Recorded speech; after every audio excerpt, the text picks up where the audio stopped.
ہمارے استاد صاحب نا ہمارے کالج کے ایک ٹیچر تھے، وہ ہمیں ایک دن سمجھانے لگے، کہنے لگے یار کچھ کلاس فیلو دیر سے آئے تو وہ کہنے لگے یار تم پڑھے لکھے اور ٹائم کی پابندی نہیں کرتے۔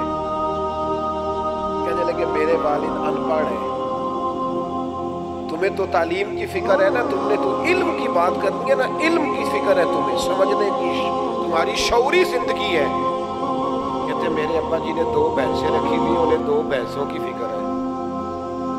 لیکن کمال بات ہے نا کہ دنیا ساری سوئی ہوتی ہے اور وہ اٹھ کے صبح اپنی بھینسوں کے پاس پہنچ بھی جاتا ہے۔ تو تم تعلیم کے علم کے میدان میں کام کر رہے ہو اور سویرے 9 بجے تک اٹھتے نہیں، اور جس کو 2 بھینسوں کی فکر ہے پھر کیا کہا جائے؟ تمہیں ان پڑھ کہا جائے یا اس بندے کو کہا جائے؟ اسے سمجھدار نہ کہا جائے جسے 2 بھینسوں کی فکر ہے اور تہجد کے وقت چلا جاتا ہے۔ وہ کہتا ہے میں نے دیکھنا ہے کہ سردیوں میں کہیں زیادہ ٹھنڈی جگہ تو نہیں، پانی تو نہیں کھڑا، صفائی کی ضرورت تو نہیں۔ اپنے کام پر توجہ دے یار، کچھ کر جائے زندگی، ورنہ یہ مت سمجھے کہ دنیا آپ کو یاد رکھے گی۔ لوگ نام نہیں یاد رکھتے، لوگ کام یاد رکھتے ہیں۔ جو کام کرتا ہے وہ یاد رہتا ہے۔ آپ کہیں بڑے سمارٹ ہوتے ہیں تو تختیاں لگی رہیں گی، تختیاں تو بدل جاتی ہیں، حکومتیں بدلی تو تختیاں بھی بدل گئیں۔ اگر آپ باصلاحیت ہیں، اگر آپ سمجھدار ہیں، اگر آپ باشعور ہیں، اپنے وجود سے کوئی کام لیں۔ ملا رومی رحمت اللہ علیہ فرماتے ہیں کہ ایک علاقے کے اندر نا ایک بیماری بار بار پھیلتی تھی، کوئی وبا تھی۔ تو حکیموں طبیبوں سے بات ہوتی کہ اس کا علاج کیا ہے، تو ایک جڑی بوٹی بتاتے ہیں۔ تو وہ جڑی بوٹی تھی، 4 پہاڑیاں تھی بہت اونچی، ان پہاڑیوں کے اوپر وہ جڑی بوٹی تھی۔ اب وہاں چڑھا ہی نہیں جا سکتا تھا، جو چڑھتا پھسل جاتا، لیکن لوگ بڑے بیمار تھے۔ ایک بندہ کہنے لگا یار کب تک ہم اپنے لوگوں کو اسی طرح بیمار پریشان مرتا دیکھیں گے؟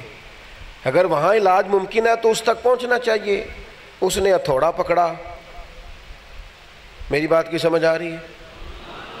اللہ کرے آپ کو سمجھ آئے، آمین تو کہہ دیں۔ اللہ کرے ملت کے جوانوں کو سمجھ آ جائے۔ اس نے اکیلے بندے نے ہتھوڑا پکڑا، اس نے ایک پہاڑ کاٹنا شروع کر دیا۔ لوگ کہنے لگے یہ کیا کر رہے ہو؟ کہنے لگا رستہ بنا رہا ہوں۔ انہوں نے کہا پاگل ہو گیا ہے، یہ تو رستہ بن ہی نہیں سکتا، پہاڑ ہی بڑا اونچا ہے۔ اس نے کہا یار چلو ساتھ نہیں دے سکتے تو حوصلہ تو نہ توڑو میرا، تم تو حوصلہ توڑ رہے ہو۔ وہ میرا حوصلہ تو نہ توڑو، مجھے جدوجہد کرنے دو، آگے بڑھنے دو۔ جو بھی آتا نا حوصلہ شکنی کرتا، لیکن وہ بندہ بڑھ رہا ہے، آگے جا رہا ہے۔ اللہ اکبر۔ اس نے ایک پہاڑ کاٹا، سیڑھیاں بنائیں تو سالوں لگ گئے، سالوں۔ اب دوسرا پہاڑ کاٹنا شروع کیا، پھر سالوں لگ گئے۔ 2 پہاڑ بھی نہیں پورے کاٹ سکا تھا کہ موت کا وقت آ گیا۔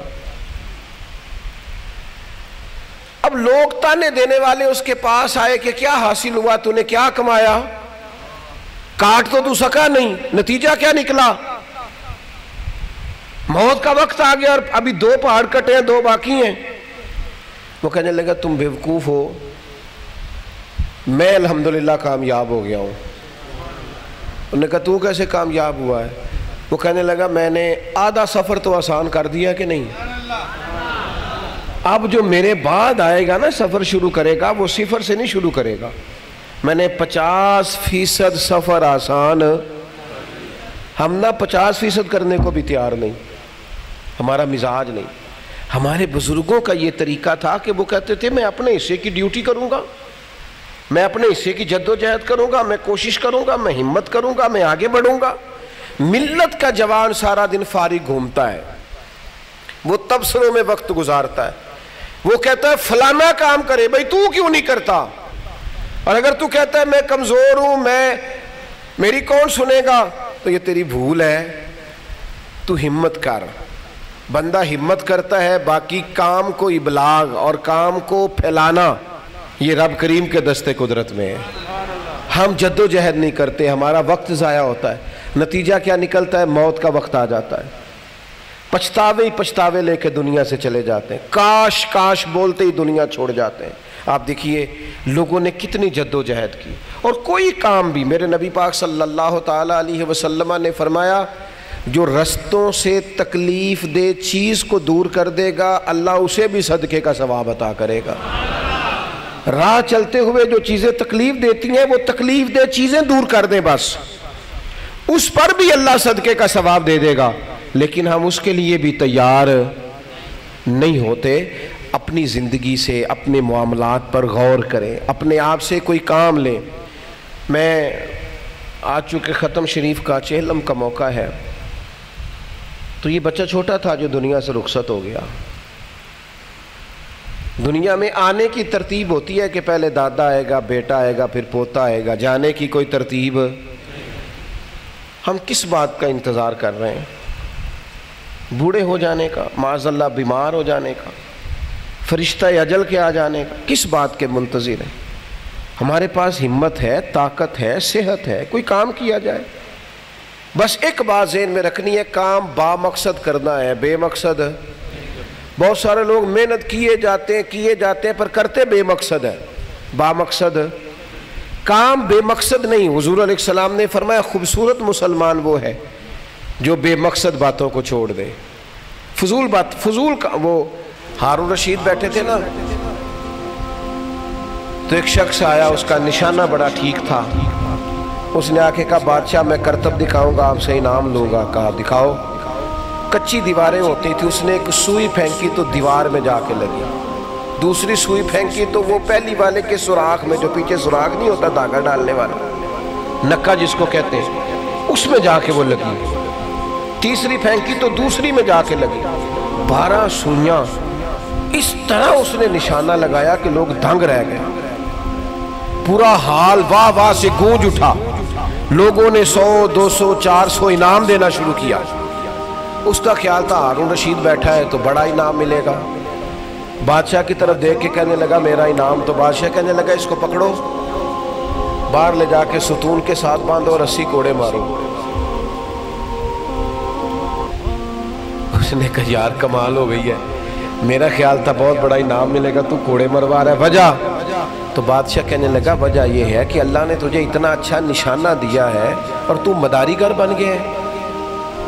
کیا تو نے اپنی زندگی سے کمایا؟ اللہ نے اتنی سونی آواز دی نعت پڑھنے کو، اس نے نعت بیچنی شروع کر دی۔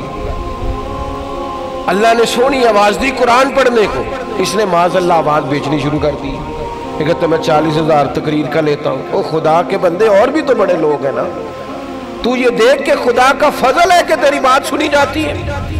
اس فضل پر تو تیری گردن جھک جانی چاہیے تھی، تیری اکڑ گئی ہے۔ تجھے تو عاجزی دکھانی چاہیے تھی، اور تو کہاں پہنچ گیا ہے؟ ہارون رشید کہنے لگے اسے کوڑے مارو، اللہ نے اتنی بڑی صلاحیت دی ہے، اس نے کہاں لگا دی ہے صلاحیت؟ 10 روپے اکٹھے کر رہا ہے۔ تو بندہ کہنے لگا بادشاہ معاف کر دو، مجھے بتاؤ میں کیا کروں؟ تو بادشاہ کہنے لگا تیرا نشانہ تگڑا ہے، میں تجھے فوج میں بھرتی کروں گا۔ یہ جو اللہ نے صلاحیت دی ہے اسے دین کے کام لگا، یہ نشانہ رب اور رسول کے دشمنوں پہ لگا۔ میدان میں با مقصد محنت کرے، بے مقصد محنت۔ کچھ لوگ ایسا سفر کر رہے ہیں جس کا نتیجہ ہی کوئی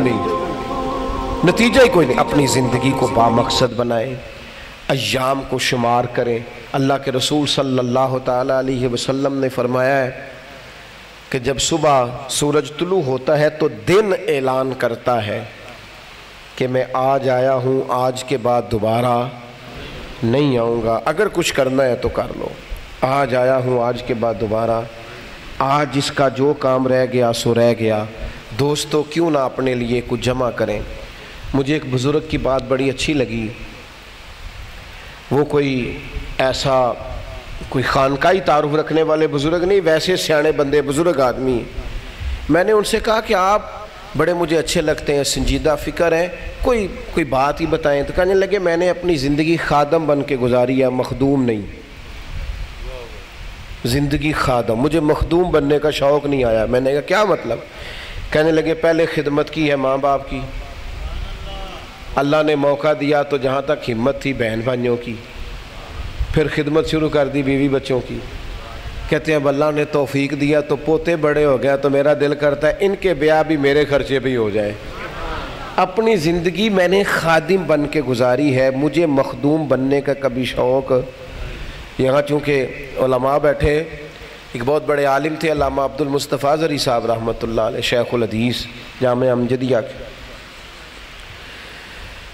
وہ کہا کرتے تھے میرے ہزاروں شاگرد ہیں اور ہزاروں چاہنے والے ہیں، پر اللہ کا شکر ہے میں اپنے جوتے خود اٹھا لیتا ہوں۔ مجھے یہ والا چسکا نہیں لگا کہ میں یعنی بے مقصد کاموں میں اپنے آپ کو الجھا دینا، اس کا کوئی معنی نہیں ہے۔ آج میں نے اور آپ نے آج سے ہی، ابھی سے ہی تھوڑا سا نا موبائل کی سکرین دیکھنی کم کریں، ضرورت کے لیے ٹھیک ہے، زیادہ نہیں۔ تھوڑا سا نا ادھر ادھر گھومنا کم کریں، تھوڑا فضول گفتگو میں وقت ضائع کرنا کم کریں، اپنے معاملات کو مرتب کریں، اپنا سجدے سے دل لگائیں، اپنا مسجد کے ساتھ پیار کریں، اپنا درود و سلام کے ساتھ اپنی طبیعت کو وابستہ کریں، اپنے معاملات پر توجہ کریں۔ اللہ تعالیٰ مجھے، آپ کو، ہم سب کو سمجھنے کی توفیق۔ اطمینان سے بیٹھیں جی، اطمینان سے، چونکہ ختم شریف ہے۔ ایک دفعہ سورہ فاتحہ پڑھیں، 3 دفعہ سورۃ اخلاص پڑھیں، اول آخر ایک دفعہ درود پاک پڑھیں سارے۔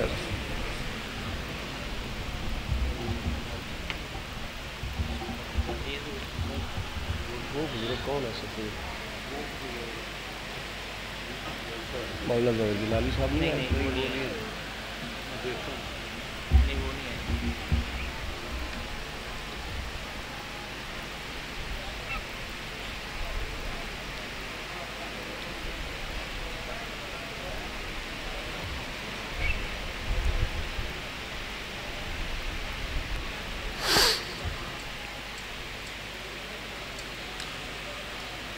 اللہم صلی علی سیدنا و مولانا محمد معدن الجود والکرم وآلہ وصحبہ وبارک وسلم۔ اللہ جو کلمات خیر پڑھے گئے اپنی بارگاہ میں قبول فرما، نبی پاک صلی اللہ علیہ وسلم کی عالی مرتبت بارگاہ میں ہدیتاً تحفتاً نذرانتاً پیش ہے، مالک قبول فرما۔ محبوب کا وسیلہ پاک، آپ کے والدین طیبین، آپ کے آبا و اجداد، آپ سے قبل آنے والے تمام انبیاء کرام علیہم السلام کی بلند و بالا پاک بارگاہوں میں پیش ہے، مالک قبول فرما۔ تمام صحابہ کرام، تمام اہل بیت اطہار، تابعین، تبع تابعین، علماء، محدثین، مفسرین، ائمہ مجتہدین، سلاسل طریقت کے بزرگان دین، تمام کی ارواح کو اصال ثواب ہے، اللہ قبول فرما۔ آج تک جتنے مسلمان صاحب ایمان دنیا سے رخصت ہوئے، سب کی قبروں کو ٹھنڈا اور روشن فرما۔ ہم جتنے یہاں حاضر ہوئے ہیں، مالک کریم ہم سب کے خیش و اقارب میں سے، بڑے بوڑھوں میں سے جو دنیا سے گئے ہیں، سب کی مغفرت فرما۔ مالک کریم جس عزیز بچے کے لیے یہ اصال ثواب کی تقریب ہے، ان کی روح کو اصال ثواب ہے، اللہ قبول فرما۔ ان کے خاندان میں سے جتنے لوگ دنیا سے رخصت ہوئے، تمام کی قبروں کو ٹھنڈا اور روشن فرما۔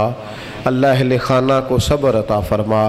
جن احباب نے یہ خوبصورت بندوبست کیا ہے، انہیں دارین کی برکتیں عطا فرما، دین دنیا کی نعمتیں عطا فرما۔ ہمارے ان عزیز بچوں کو، دوستوں کو اپنی خاص رحمتوں سے مالا مال فرما۔ مالک عالم اسلام کے حق میں رحمت والے فیصلے فرما۔ اللہ پاکستان پر اپنا خاص فضل و احسان فرما۔ کائنات کے مالک تو کریم ہے، ہمارے گناہوں کو معاف فرما دے، ہماری غلطیوں سے درگزر فرما دے، ہمیں علم نافع کی توفیق عطا فرما دے، ہمیں عمل صالح کی توفیق عطا فرما دے۔ کائنات کے مالک بیماروں کو شفا دے دے، مقروضوں کو قرض کے بوجھ سے رہا کر دے، تنگ دستوں کے رزق میں وسعت فرما دے۔ اللہ ہم تیرے بندے ہیں، تو ہمارے حق میں فضل والے فیصلے فرما، تو ہمارے حق میں رحمت والے فیصلے فرما، تو ہمارا خاتمہ ایمان پہ فرما۔ وسعت کے بعد دقت سے بچا، عزت کے بعد ذلت سے بچا، رحمت کے بعد اپنی ناراضگی سے بچا۔ اللہ دنیا ہو یا آخرت ہو، ہماری پردہ پوشی فرما، ہماری پردہ پوشی فرما، ہماری پردہ پوشی فرما۔